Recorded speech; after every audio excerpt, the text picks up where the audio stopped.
हमारे व्यस्त जीवन में ईश्वर की आवाज़। जो व्यक्ति बेहोश है, जो व्यक्ति आईसीयू में है, ऐसे व्यक्ति के लिए धर्म मरा हुआ है, निर्जीव है। जो व्यक्ति होश में है, उस व्यक्ति के लिए धर्म जीवित है। 10 कुंवारियों का दृष्टांत। इसी 5 बेहोश और 5 होशपूर्ण कुंवारियों का दृष्टांत है। प्रभु हमें इस दृष्टांत के द्वारा जीवन के मर्म को समझाना चाहते हैं। इस दृष्टांत के द्वारा आज हम विशेष चिंतन करें और जीवन के उद्देश्य को समझें। 30 अगस्त 2025 21वां सामान्य सप्ताह शनिवार। पहला पाठ थिस्सलुनीकियों के नाम संत पौलुस का पहला पत्र अध्याय 4 पद संख्याएं 9 से 11 तक और संत मती का सुसमाचार अध्याय 25 पद संख्याएं 14 से 30 तक। जीवित व्यक्ति के लिए, सजीव व्यक्ति के लिए, जागे हुए व्यक्ति के लिए धर्म जीवित है और धर्म में उत्साह है, उल्लास है और आत्मा का आनंद झलकता है। इसीलिए प्रभु ईसा ने कहा, ईश्वर सत्य और आत्मा है। जो व्यक्ति होश में है वह सच्ची आराधना करता है। सत्य और आत्मा में ईश्वर की आराधना करता है और जो बेहोश है वह सच्चा आराधक नहीं हो सकता।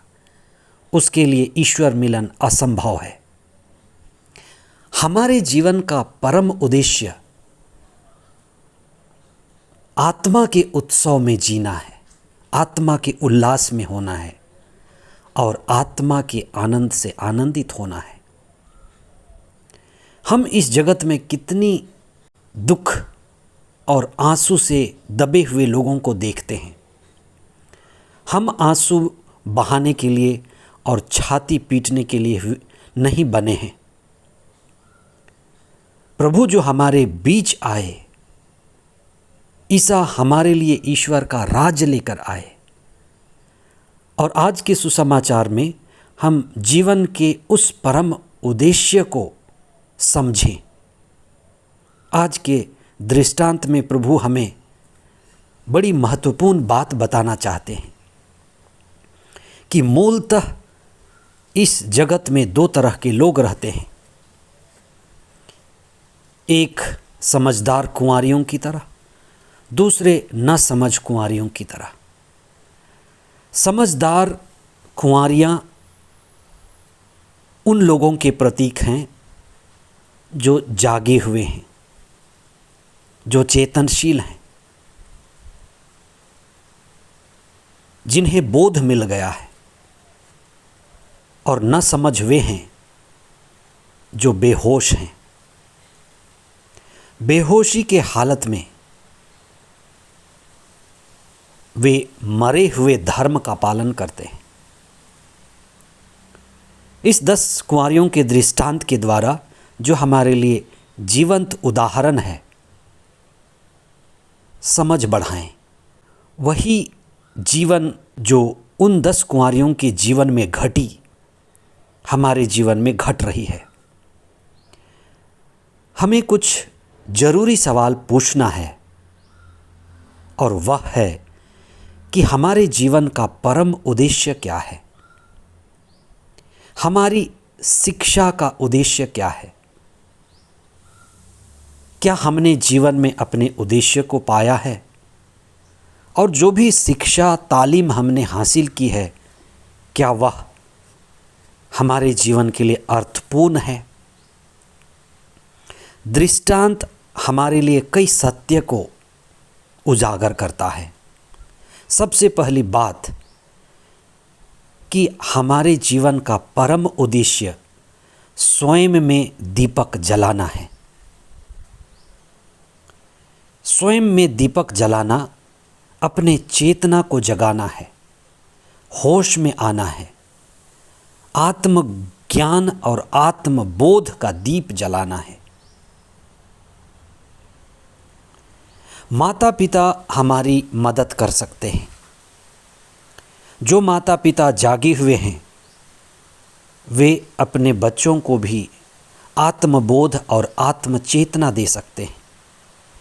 इसलिए माता पिता और गुरु महात्माओं का सबसे बड़ा कर्म और धर्म है कि वे अपने बच्चों को बोधवान बनाएं। शास्त्रों के द्वारा, अपनी ही चेतना के द्वारा वे बच्चों को अपने सुनने वालों को वे प्रज्ञा रूपी, ज्ञान रूपी, शास्त्र रूपी तेल देते हैं। वही ज्ञान, वही प्रज्ञा तेल है जो विश्वास का काम करता है, दिव्यता का तेल है। ज्ञान, बोध, आत्मा और चेतना ये उधार नहीं मिल सकते। इसलिए जो 5 समझदार कुंवारियां हैं वे कहती हैं कि हम आपको तेल नहीं दे सकते।